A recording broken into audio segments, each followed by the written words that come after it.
Abra sua Bíblia, no Evangelho de Lucas, capítulo 18.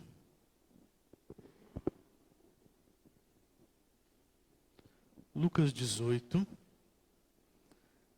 eu vou ler do verso 18 ao 30. Lucas 18, do verso 18 ao 30.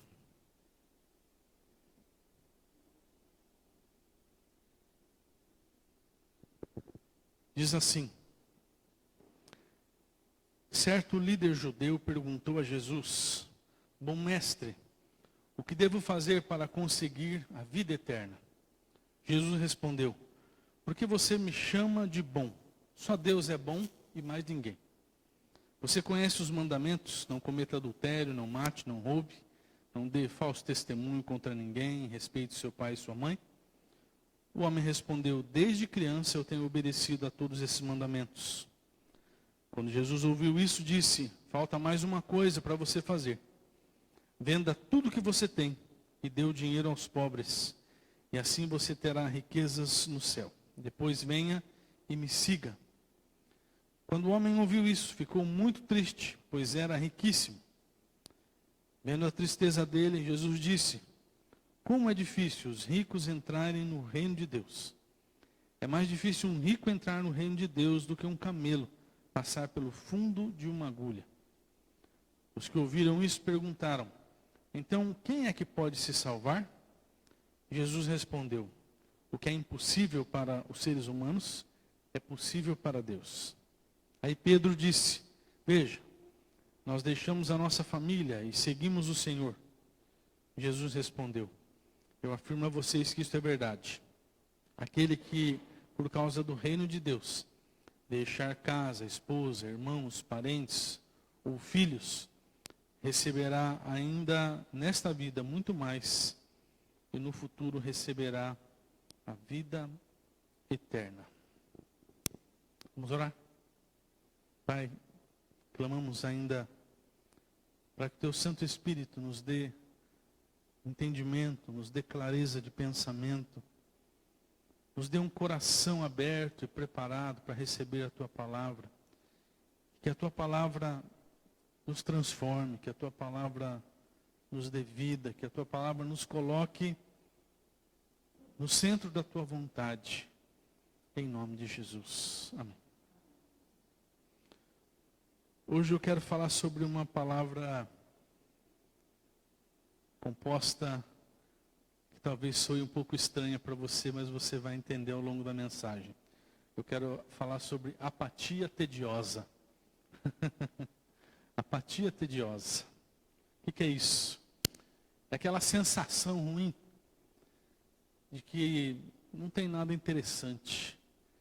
É aquela sensação de que não tem nada que nos inspira. É aquela sensação de que tudo é sem graça. Nos dias em que a gente está numa apatia tediosa, o tempo parece que não passa. Qualquer posição que a gente está, parece que é incômodo. Se eu estou sentado, eu estou incomodado. Se eu estou de pé, eu estou incomodado. Se eu estou deitado, eu estou incomodado. Qualquer programa de televisão que você bota na TV é chato. É desinteressante. O culto é chato. O louvor, meu Deus, é desanimador. A mensagem é um sonífero. É um verdadeiro Rivotril. Isso é apatia tediosa.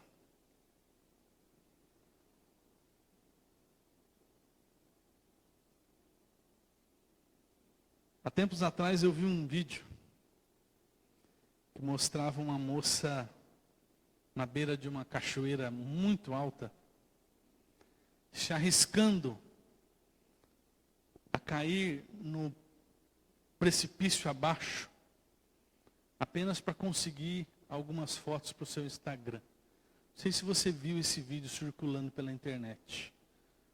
Uma cachoeira muito alta, e na borda da cachoeira tipo um bolsão. A moça dentro daquele bolsão, correndo o risco de tomar uma invertida e ser jogada precipício abaixo. E aquela moça ali, fazendo pose para botar no Instagram. E ontem, eu vi um vídeo em que um senhor de idade, uma idade assim já avançada, se arriscou nas corredeiras de um rio, a fim de chegar na borda de uma cachoeira parecida com as cataratas do Iguaçu. Não sei se você já teve o prazer de visitar as cataratas do Iguaçu. Não sei se você teve o prazer de visitar a parte do rio que chega aonde desce as cataratas.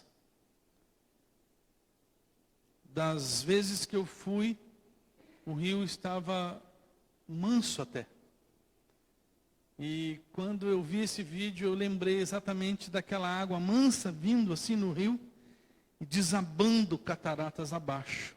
E esse senhor se colocou assim no meio da água, uma água rasa, mas com uma correnteza até forte. E ele foi andando dentro do rio, até chegar na beira do precipício. E não se contentando em chegar apenas na borda da cachoeira, ele pulou precipício abaixo.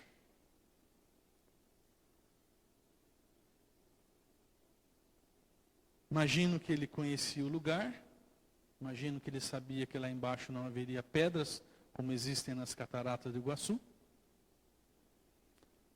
Imagino que ele tenha saído vivo.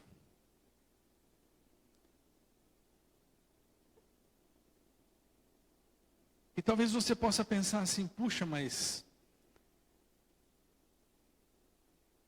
que essas histórias têm a ver com essa apatia que o pastor está tentando pregar e começar a mensagem? Porque essas pessoas aparentemente são aventureiras e de apatia não tem nenhuma. Só que eu prefiro pensar, irmãos e irmãs, que são pessoas cheias de um vazio, que precisam preencher com algum tipo de emoção. Pessoas com um buraco existencial dentro de si, uma apatia tediosa dentro de si, que precisam tampar com algum tipo de emoção. E para mim, o jovem que procurou Jesus, no texto que nós lemos não fala de jovem, mas em Marcos fala jovem. Esse jovem que procurou Jesus sofria exatamente desse vazio. Ele era rico, provavelmente já tinha feito de tudo para buscar satisfação para a sua vida, experimentou tudo aquilo que o dinheiro podia comprar naqueles dias. E aí ele resolveu que a religião seria a solução para o seu tédio. E por isso ele se tornou um judeu radical. Ele foi criado no judaísmo, mas ele escolheu por fim se tornar um judeu radical. Ele obedecia todas as leis judaicas, principalmente os 10 mandamentos, e se gabava disso. Quando Jesus lhe perguntou sobre os 10 mandamentos, ele respondeu que já os vinha praticando desde a infância. Ou seja, ele estava querendo dizer que a religião já não era suficiente para conter aquele vazio, aquela apatia, aquele tédio que assolava a sua alma. E Jesus deve ter feito a seguinte conta. Humanamente, ele deve ter feito a seguinte conta. Esse jovem já experimentou de tudo que o dinheiro pode comprar. Provavelmente ele já vivenciou todas as experiências possíveis. Se meteu com a religião de forma radical. Só falta uma coisa para ele: se desfazer de tudo agora. Se desfazer de tudo. E foi exatamente isso que Jesus sugeriu para ele. No verso 22 ele disse: falta mais uma coisa para você fazer. Venda tudo que você tem, dê o dinheiro aos pobres, e assim você terá riquezas no céu. Depois venha e me siga. Nessa única frase, Jesus estava fazendo 3 desafios que ajudariam aquele jovem a vencer aquele tédio, aquela monotonia, aquela apatia de alma que assolava o seu coração. O primeiro desafio era o seguinte: liberte-se de tudo aquilo que está atrapalhando você de conhecer verdadeiramente a Deus. O primeiro conselho de Jesus para ele era: liberte-se de tudo aquilo que está atrapalhando você de conhecer verdadeiramente a Deus. Aquele jovem se cercou de tantas coisas, inclusive de religião, que se perdeu no meio de todas elas. Ele montou uma fortaleza tão grande em volta dele, ele se encheu de tantos apetrechos, que ele se perdeu no meio de tudo. Nem mesmo a religião o ajudou, porque a religião em sua vida era apenas uma forma, um meio, uma estratégia de fugir da monotonia, e não um instrumento para se aprofundar mais no conhecimento e no relacionamento com Deus. Ele não estava exercendo a fé por causa de Deus. Ele estava exercendo a fé por causa de si mesmo. E eu digo para você, meu irmão, minha irmã, existe hoje muitas pessoas entediadas dentro das igrejas. Existem muitas pessoas hoje entediadas e vazias dentro das igrejas. Não porque não levam a sério a caminhada da igreja, mas porque pensam que vida cristã é apenas cumprir regras. Você está captando? Gente vazia dentro das igrejas. Não porque não levam a sério a caminhada, mas porque pensam que vida cristã é apenas seguir regras. Elas não percebem que vida cristã é relacionamento com Deus. Regras fazem parte? Sim. Mas acima de tudo, o fundamento de todas as coisas, o fundamento da nossa caminhada de fé, é o nosso relacionamento com Deus. As pessoas se prendem nos rituais, se prendem nas estruturas institucionais, se prendem até mesmo nas sensações proporcionadas pelo sobrenatural.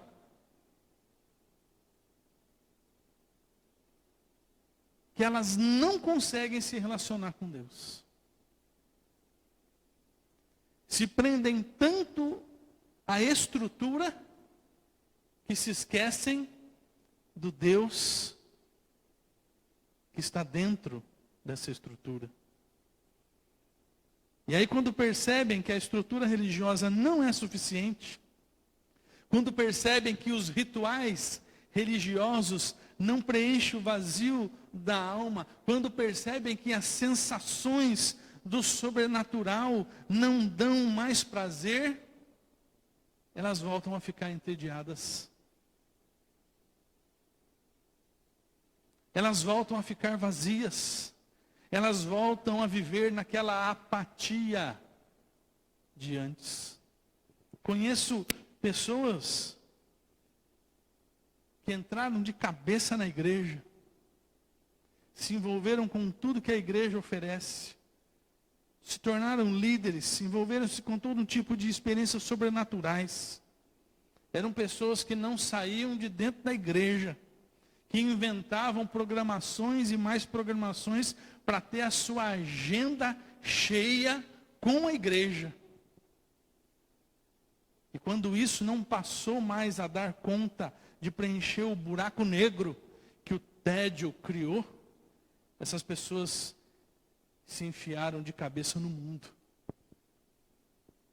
a fim de experimentar o que o mundo oferece. Tudo em busca do quê? De se livrar de um vazio, que pode ser preenchido com o quê, irmãos? Relacionamento com Deus. Essas pessoas chegaram bem perto de Deus, mas se maravilharam apenas com a estrutura da igreja. E aí eu pergunto, para você que está aqui hoje, para você que está ouvindo essa live, o tédio religioso está massacrando a sua alma, a apatia, o vazio está massacrando a sua alma. Nada mais tem graça para você. Tudo virou uma coisa só. Então chegou a hora de você se lançar de cabeça em Deus. Em Deus. Seja assim um bom cristão. Seja assim um bom presbiteriano independente. Que honra o azul. Cadê o azul? Não está mais ali. A gente tirou. Que honra o azul presbiteriano, que é a cor oficial da EPI. Então seja um bom cristão, seja um bom presbiteriano. Exerça o seu ministério. Procure um ministério, se você não tem. Busque experiências sobrenaturais, busque. Elas são importantes para nós. Mas faça isso não com o objetivo de preencher o vazio, o tédio da sua vida, mas para buscar um relacionamento com Deus. O seu foco é olhar para o Pai. O seu foco deve ser se lançar mais profundamente na presença do Pai. Ele é o centro. Ele é a fonte. Quando a gente fala de igreja, a gente fala de Deus. A gente fala de Cristo. E a gente fala da irmandade. Tudo isso reunido tem sempre Cristo, Deus, o Espírito Santo como centro. A gente está olhando para isso. Está entendido? Segundo desafio de Jesus, para que aquele jovem rico vencesse a sua apatia tediosa, era depender mais de Deus do que de si mesmo. Depender mais de quem? De Deus do que? De si mesmo. O verso 23 dá para nós a informação de que aquele jovem era dono de muita riqueza. Nenhum infortúnio metia medo naquele rapaz. Por quê? Porque ele tinha dinheiro suficiente para resolver qualquer problema. Os ganhos financeiros que ele tinha o faziam completamente independente. Ele estava tranquilo, ele não dependia de nada, não dependia de ninguém. Ele não tinha um rabo preso com ninguém, com o perdão do jargão. Para ele era tudo mil maravilhas. Mas aí, chega Jesus e diz para ele assim, ó: desfaça-se de todos os seus bens, de tudo que lhe dá segurança, e venha depender apenas de mim. O cara era rico, o cara tinha tudo. E Jesus fala: lance fora tudo que você tem. Venha experimentar o que é não ter o necessário para o dia de amanhã. E quando o amanhã se tornar ontem, você vai perceber que não te faltou nada. E que todas as suas necessidades foram supridas. Esse era o convite de Jesus para aquele jovem.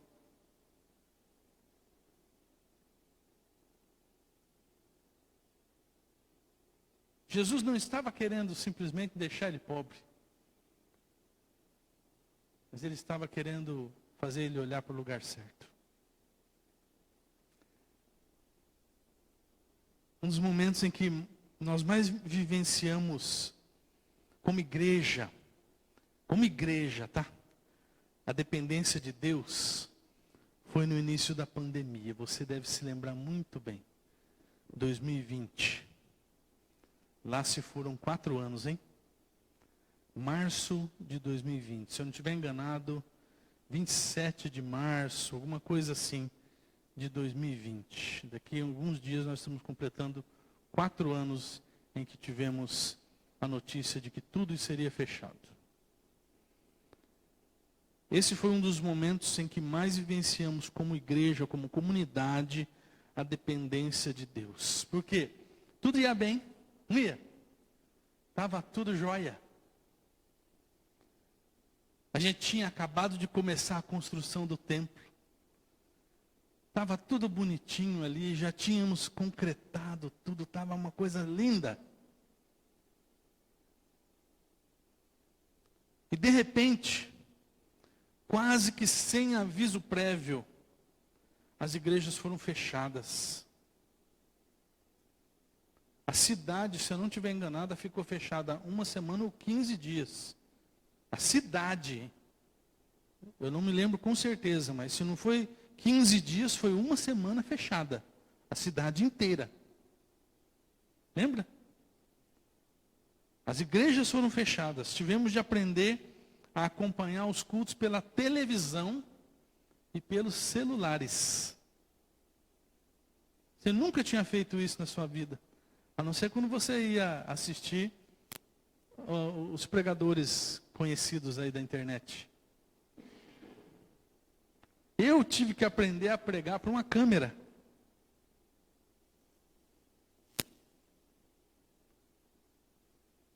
Eu pegava meu celularzinho, pegava aquele pedestal aqui, ó, botava em cima desse banco, botava meu celular aqui, não tinha esse pedestal aqui, botava meu celularzinho ali, violãozinho no pescoço, ia lá atrás, tuf no rec, corria para cá, cantava, orava, pregava, olhando para a lente do celular, para a lente de uma câmera. Para os cultos de domingo, eu acho que eu fiz isso uns 4 meses. Para o culto de terça-feira, eu fiz isso 1 ano. 1 ano. As finanças da igreja quase sucumbiram. Porque sem culto, quem vai trazer dízimo?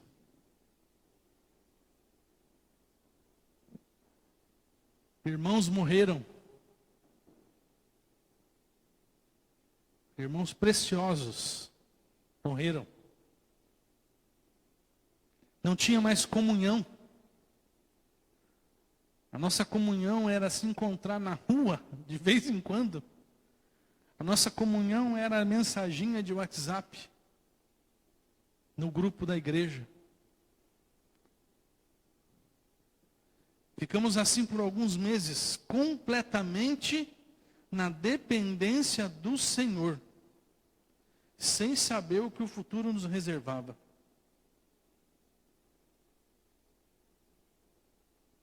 Mas apesar de tudo, Deus estava no controle.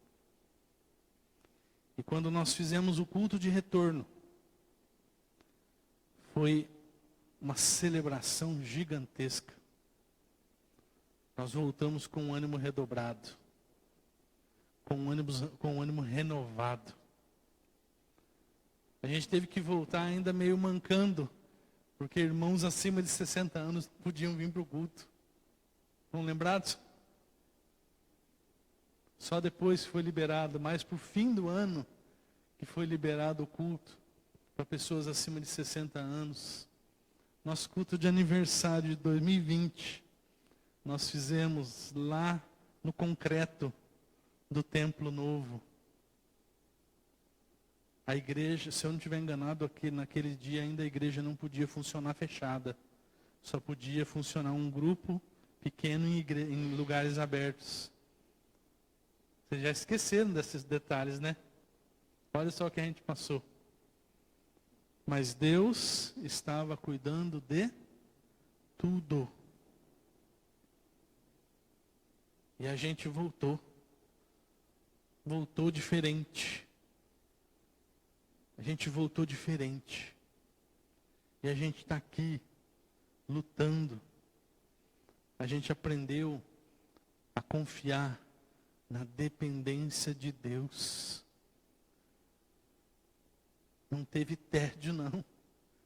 Porque era um dia após o outro. Era um dia após o outro. Talvez você esteja pensando assim, mas pastor, por que depender de Deus me livra desse problema, desse vazio, desse tédio, dessa apatia? Porque, meu irmão, esperar pela provisão que vem de Deus é uma aventura diária. Nós vivemos uma aventura diária. Como igreja, a gente não sabia se ia ter dinheiro para pagar as contas da igreja no começo do outro mês. Mas o dinheiro estava lá. Às vezes o dinheiro dava na conta, mas estava lá. E a gente tinha construção, plano de construção. Irmãos, com pandemia e tudo, a gente levantou essa igreja, cobriu essa igreja, e já estamos fazendo plano para forro e fiação. Voltamos ou não voltamos diferente? Voltamos diferente. O coração de muita gente mudou. Pode ser que o coração de alguns tenha ficado frio. Tenha ficado apático, tenha ficado tedioso ainda. Mas o coração de muita gente mudou. Por que depender de Deus me livra dessa coisa, meu irmão? Porque a gente vê Deus cuidando de nós todos os dias. Nós vemos o novo de Deus acontecendo todo dia, a cada nova necessidade, a cada novo desafio.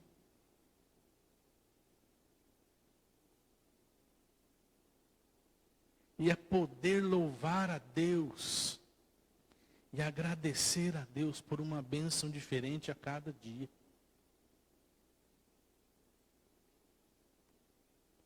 Por que o jovem rico não podia fazer isso? Por que ele estava lá num tédio total? Que ele se cercou de tantas garantias que ele não precisava de nada. Para ele a vida não fazia sentido.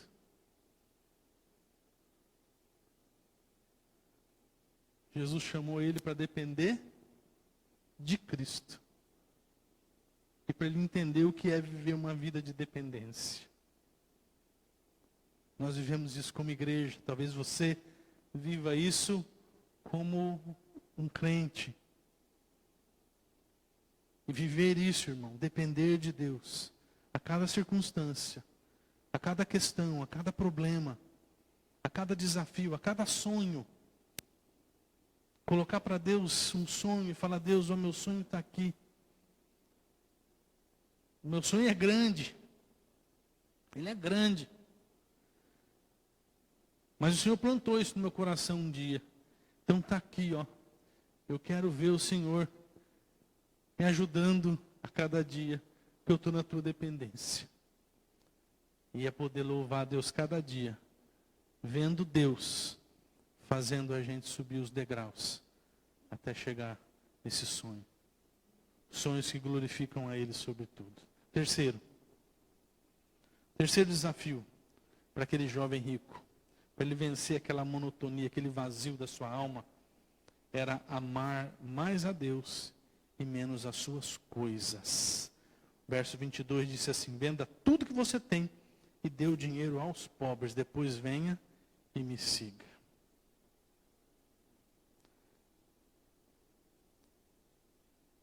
Jesus estava dizendo que o homem se cercou de tantas coisas que ele se perdeu no meio delas. Ele não sabia o que ele amava mais. Ele não sabia se ele amava mais as suas terras, as suas fazendas. Ele não sabia se ele amava mais as suas casas de aluguel, os seus camelos de aluguel. Se diz que eu fiquei sabendo que na antiguidade havia camelos de aluguel. Aprendi isso recentemente. Ele não sabia se ele amava os seus camelos de aluguel. Ele não sabia se ele amava as suas empresas. Ele não sabia se ele amava mais as suas carruagens, seus cavalos, suas roupas de luxo. Ele não sabia o que ele gostava mais. De tanta coisa que ele se envolveu. E a proposta de Jesus era: deixe tudo isso em segundo lugar e me coloque em primeiro lugar na sua vida.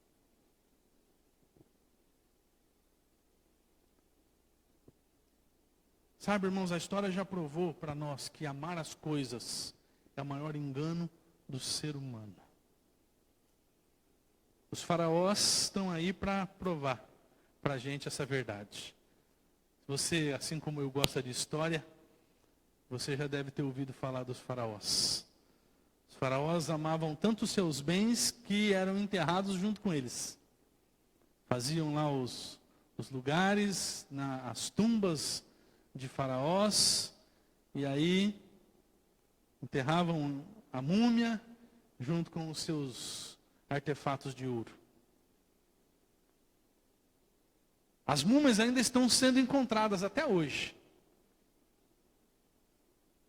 Mas os pertences de ouro já era. Alguém roubou. Em algum momento da história, alguém roubou. Isso mostra, meu irmão, minha irmã, que as coisas se vão. As coisas se vão. O que nos resta é a saudade. Somente o amor a Deus permanece por toda a eternidade. E essa saudade pelas coisas que a gente perde, pelas coisas que a vida nos leva, pode nos trazer tédio, apatia, monotonia, melancolia. Só que amar a Deus nos renova a cada dia. O cuidado que a gente tem pelas coisas que possuímos nos consome de preocupação, que a gente não quer perder. E quando a gente se cansa, a gente também vai acabar no tédio, na apatia. Amar a Deus, ao contrário, nos traz segurança de que tudo o que Deus colocou nas nossas mãos, seja muito, seja pouco, está no cuidado dele. E a gente não precisa se preocupar com nada, porque ele está cuidando de tudo. Salmo 127, 1 e 2. Se o Senhor não edificar a casa, em vão trabalham os que a edificam. Se o Senhor não guardar a cidade, em vão vigia a sentinela. Inútil vos será levantar de madrugada, repousar tarde, comer o pão que penosamente granjeastes. Aos seus amados ele o dá enquanto dormem. Ame a Deus. Está ouvindo, meu irmão, minha irmã? Ame a Deus. E as coisas não serão um problema para você. ame a Deus. As coisas, sabe? Isso aqui não será um problema para você. Sabe? Não será um problema para você. Ame a Deus. No muito ou no pouco, Deus estará cuidando de você. Amém?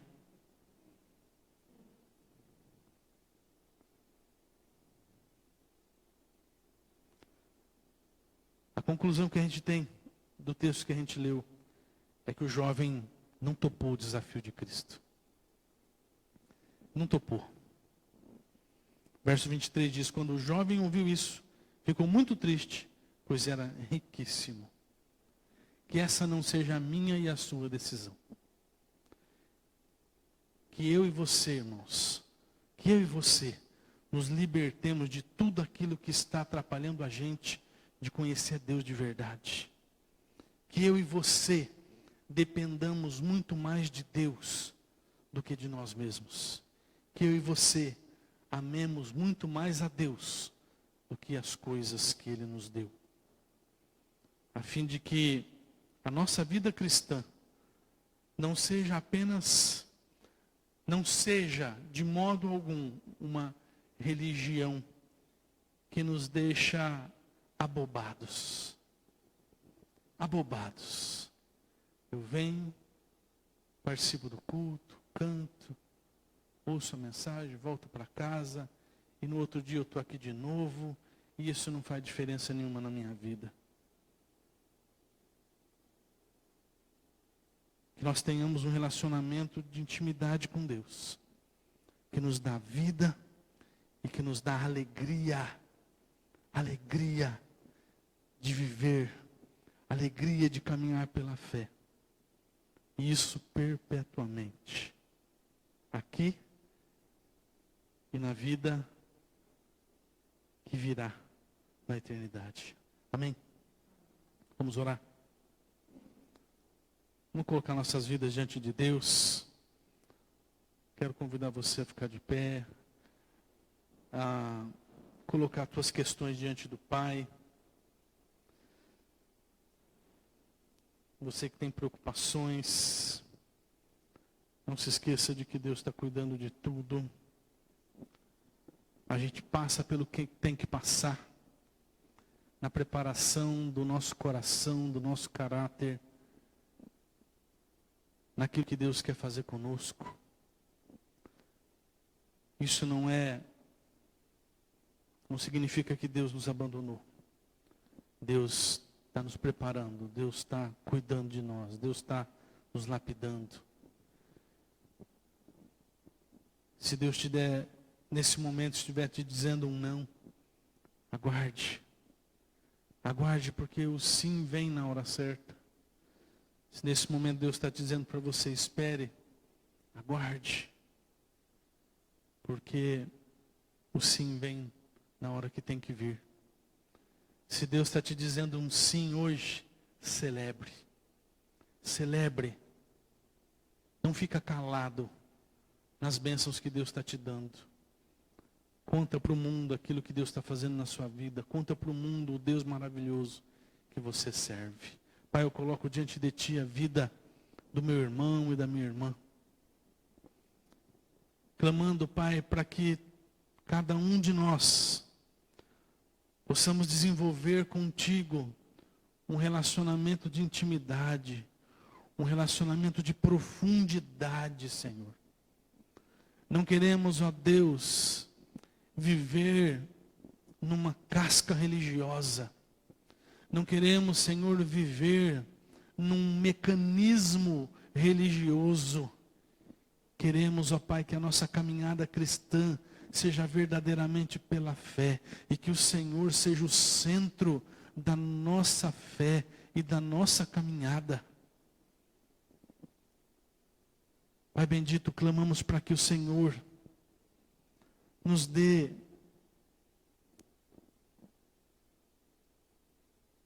condições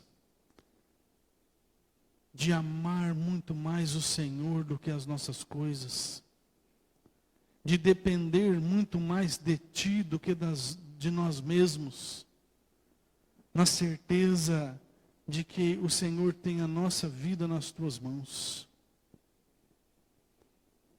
E quando estivermos passando por tempos difíceis, tempos de luta, tempos de dor, que nessa hora o Teu Espírito Santo nos sustente, falando ao nosso coração que o Senhor está tratando de nós, cuidando de nós, e que vai chegar o tempo da colheita.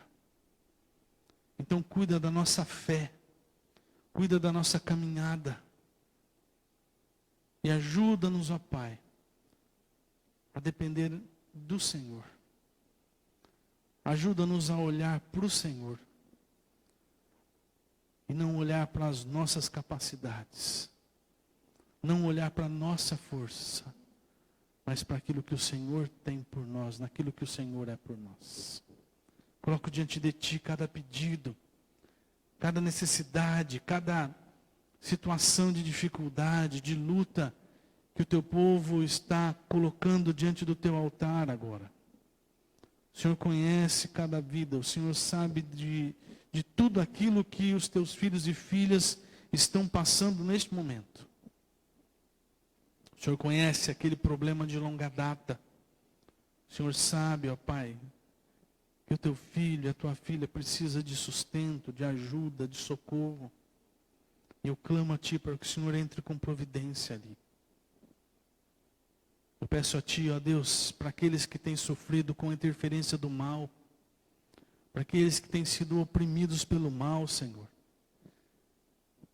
O Senhor entre também com a Tua luz, que haja fogo santo na vida do Teu filho e da Tua filha, para que todo mal seja queimado em nome de Jesus. Toda a força das trevas caia por terra em nome de Jesus.